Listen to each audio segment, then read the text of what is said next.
warahmatullahi wabarakatuh. Nah guys, ini hari Sabtu, tanggal 17 Mei 2025. Aku ada di Yayasan Rumah Peduli Kemanusiaan. Ini aku sama Mbak Santi atau Mbak Hana ya.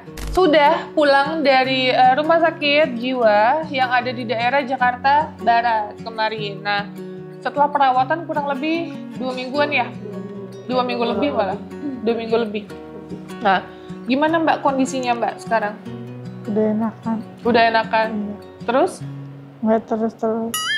Hah? Nggak terus-terus. Gimana sih konsepnya kan lagi ditanya gimana perasaannya sekarang? Masih mau marah-marah nggak?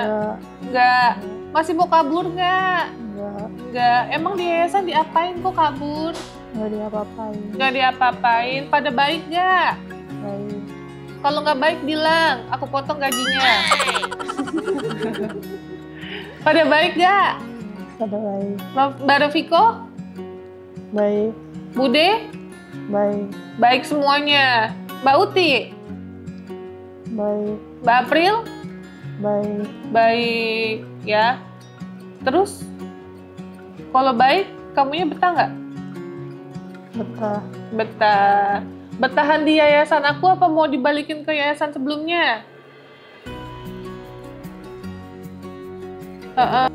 Yang gimana? Nggak mau. Nggak mau. Mau di mana? Coba di sini.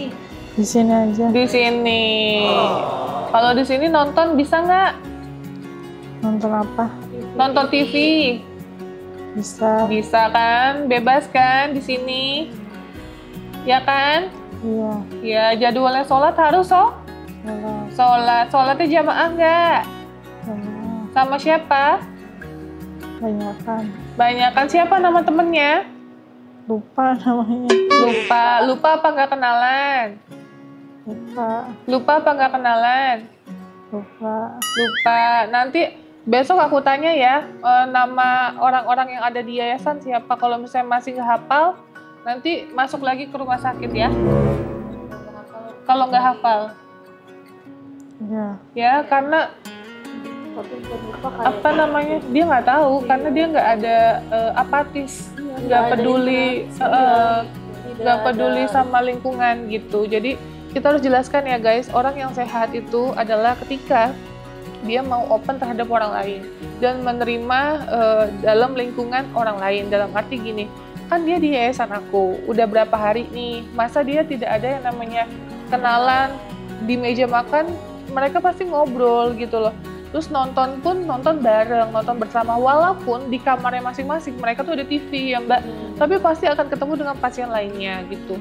Nah makanya kalau misalnya dia nggak tahu namanya, berarti dia masih apatis. Apatis itu yang belum, menurutku belum pulih 100% gitu.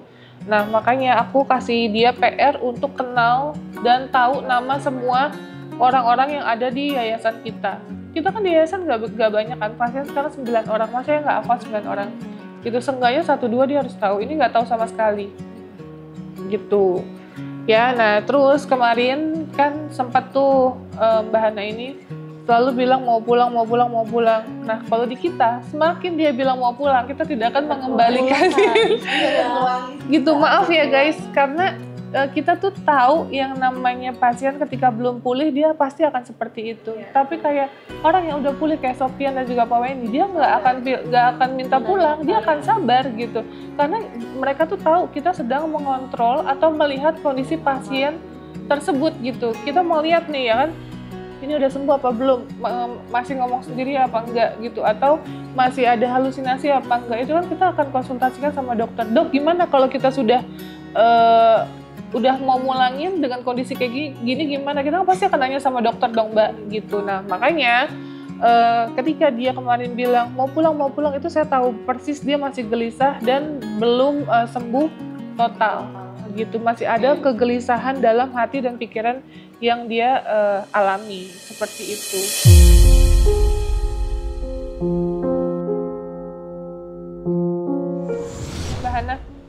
Mbak Hana kangen nggak sih sama anaknya? Kangen. Mau ketemu nggak? Mau. Gimana caranya kita bisa ketemu sama anaknya Mbak? Paling dihubungin keluarganya untuk bisa jemput ke sini. Iya, jenguk ke sini. Iya, aku setuju. Kayak gitu. Mau ketemu sama anaknya? Mau. Tapi nanti ketemu sama mantan suami juga? Nggak apa-apa? Nggak apa-apa. Nggak apa-apa. Tapi kok agak semangat ya? Seneng ya? Hah? Senang. Enggak, biasa aja. Ya udah, nanti Mbak Hana habis ini ke salon ya. Mau ngapain? Potong rambut. Jangan pendek-pendek ya, Iya, potong. nanti bilang sama orangnya. Jangan pendek-pendek ya. Iya, nanti Tapi bilang kata sama aku, mbaknya. Kemarin hanya dirapihin dikit aja bagian yang bercabang. Ya, Iya. Mbak ini silikon ya? Bukan. Asli. Asli. Oh cantik ya. Hidungnya? Asli. Hidungnya asli. Hidungnya asli. Benar. Oh, enggak, aku cuman penasaran. Iya, soalnya ini banget. Di luar konteks. Nah, jadi Mbak ini dulunya sempat bekerja ya guys, nggak ada masalah, nggak kenapa-napa, tapi setelah melahirkan jadi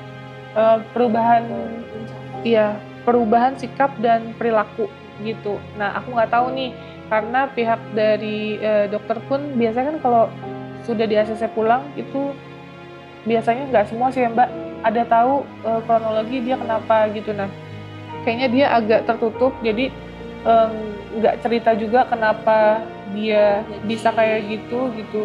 Nah, sama aku pun sampai sekarang nggak mau cerita gitu. Jadi kita pun nggak tahu kenapa nih Mbak.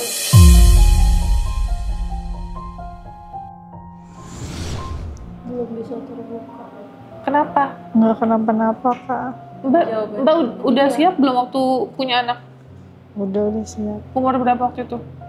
23. 23? Udah siap? Udah. Setelah punya anak? Nggak gimana-gimana. Tuh kan nggak mau cerita dia. Iya, nggak apa-apa. Nggak mau cerita. Ya nggak apa-apa ya, itu kan kembali lagi hak dia. Tapi maksudku ketika dia tidak bercerita, kenapa, itu sebenarnya hal yang sulit disembuhkan. Kecuali dia menceritakan gitu, misalnya dia kenapa, maaf ya, misalnya karena obat-obatan, karena terlalu edik alkohol, atau karena emang depresi keluarga, itu kan pengobatannya juga berbeda-beda ya Mbak. Gitu. Jadi paham dan mudah dilakukan gitu, actionnya how to action ya. Tapi kalau dia nggak cerita itu bingung gitu. Cuman kadang yang dilontarkan sama dia cuma bilang mau pulang gitu terus. Padahal di yayasan pun tadi Bu Angel menjelaskan nggak diapa-apain, nggak kenapa-napa. Kita tuh di sholat bareng, ngaji bareng, olahraga bareng, makan setiap sehari 3 kali bareng. Bahkan kalau kita cemilan pun tetap kita wajibkan untuk makan di meja makan gitu. Itu SOP-nya seperti itu ya. Supaya apa sih Teh Novi? Supaya dia bisa tahu menempatkan ketika makan di mana, jadi kayak disiplin gitu loh. Disiplin bukan berarti kita harus tegas ya, enggak, disiplin tahu tempat, terus tahu waktu ketika harus sholat, makan, mandi gitu. Jadi itu harus teratur di yayasan kita. Mandi itu wajib banget guys ya. Menjaga kebersihan sebagian dari iman. Jadi semua ODGJ yang klien yang kita di yayasan itu wajib mandi sehari minimal 2 kali gitu ya. Kalau yang mau rajin 3 kali 4 kali ya boleh-boleh aja. Seperti itu ya. Jadi Mbak mau telepon mamanya nggak? Enggak. Hah? Nggak ada nomornya. Ada, kita mau. Kangen nggak? Kangennya sama siapa? Telepon aja Mbak. Bilang mau ketemu sama anaknya, bisa nggak ya kira-kira? 2 hari lalu sempat nanyain dia, katanya kan terakhir kan kita info dan minta izin untuk ke Pak Haji Masa gitu. Udah emang disimpan di sana apa gimana? Terus? Aku udah jelasin sempat di sana. Sementara terus kita bawa lagi ke rumah sakit kita. Itu cuma sebentar doang, berapa hari? 3 hari. 3 hari. 3 hari pas di hari penjemputan. 3 hari aja. Maksudnya sih kita 3 hari itu cuman supaya tahu. Assalamualaikum. Iya, Bu, saya Novi. Iya. Iya, ibunya Hana ada? Ibunya Santi? Masih kerja. Oh, masih kerja ya? Iya. Mbak, ada apa ya? Nggak ada apa-apa. Ini Hana ini mau minta ketemu sama anaknya, Mbak. Kira-kira bisa nggak ya, Mbak? Di Bangka orangnya, kata ibunya. Oh, Bangka Belitung. Bangka Belitung Iya. ya? Iya. Oh, yang mantan suaminya nggak bisa temuin, Mbak?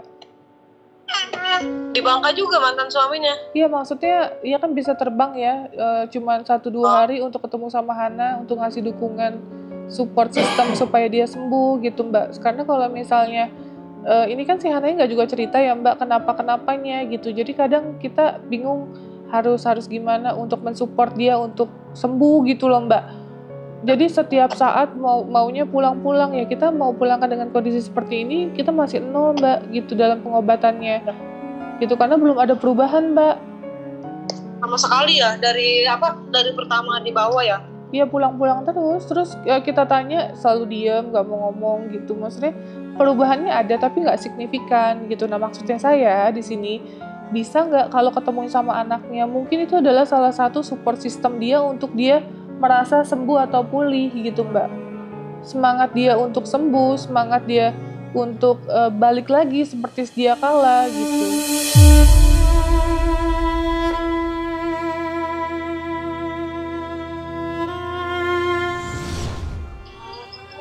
Coba nanti saya tanyakan dulu ya sama orang tuanya, soalnya sama orang tuanya juga dia bilangnya udah nggak boleh kontak lagi sih.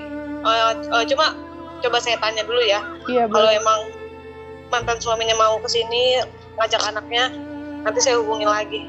Iya, kalau bisa sih Mbak. Karena itu hak asuh di suaminya atau gimana Mbak?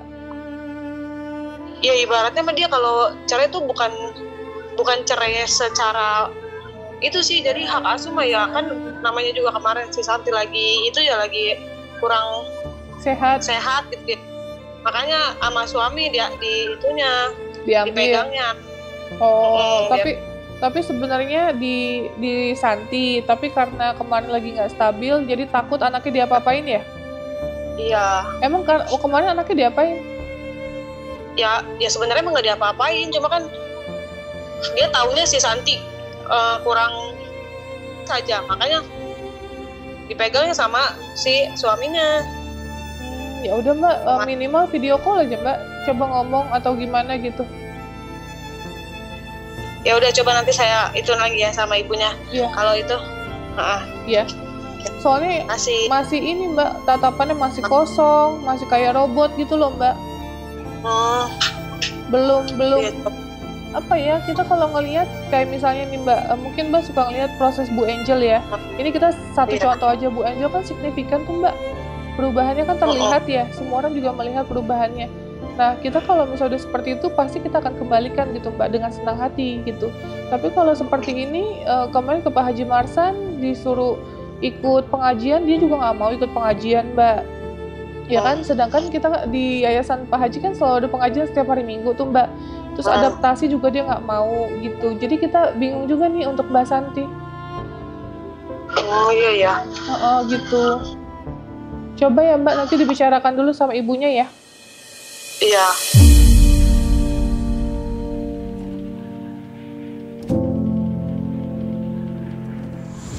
Ya sih, ini masih sedikit cerita aja ya. Soalnya kemarin itu dia sempat sembuh, terus ketemu lagi gitu sama anaknya, mungkin ya karena kangen juga sama anaknya ya. Ya itu maksudku. Ya udah coba soalnya nanti saya bilang. Mbak Santinya nggak cerita juga sama dokter gitu, kenapa? Makanya pada bingung juga. Iya, dia tuh tidak menceritakan konsultasi, cuma ditanya kenapa, nggak kenapa-napa. Terus gimana? Nggak gimana-gimana. Jadi bingung kan? Gitu. Ya Mbak, kayak kali aja ikhtiar kita kali ini bisa ada hasil gitu, karena kita pendekatan sama Santi sama sekali nggak ada yang mau dia percaya untuk diceritakan gitu. Iya. Poinnya itu. Iya. Ya Mbak. Ya, oke, makasih Mbak. Ya. Assalamualaikum.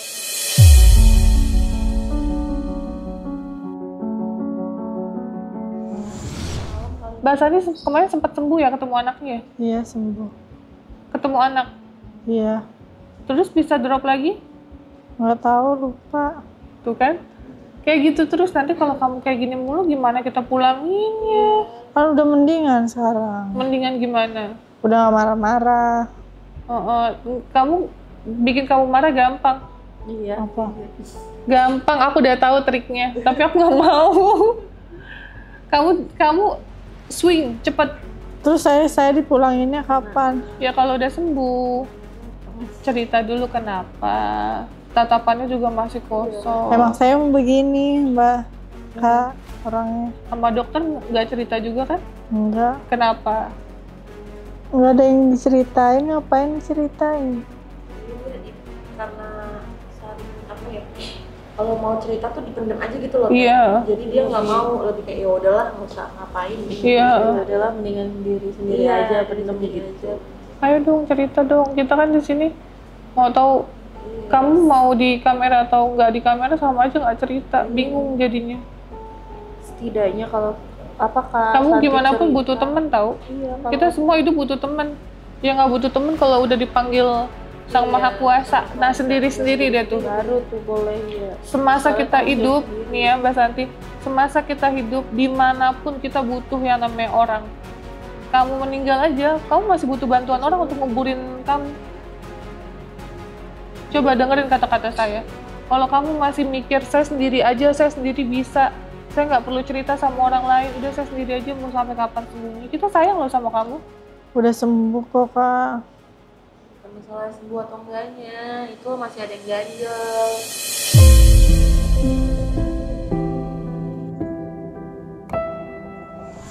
Nanti masih ada yang ganjel di hatinya, jadi belum keluar semua. Ada kutunya ya? Nggak ada. Kenapa garuk-garuk? Jerawat. Jadi bikin takut.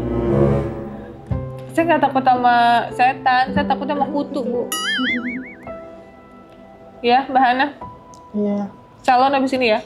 Jangan pendek-pendek ya Ya potongnya. nanti bilang sama mbaknya, kan saya bukan tukang salonnya. Layer aja nanti di layer. Di layer ya. Oke? Pundak ya. Ya udah ya guys. Oke, itu aja perkembangan dari Mbak Hana. Terima kasih banyak untuk kalian semua ya guys yang udah support, dukung kita. Tetap semangat untuk Mbak Hana. Tuh kan, tepuk tangannya.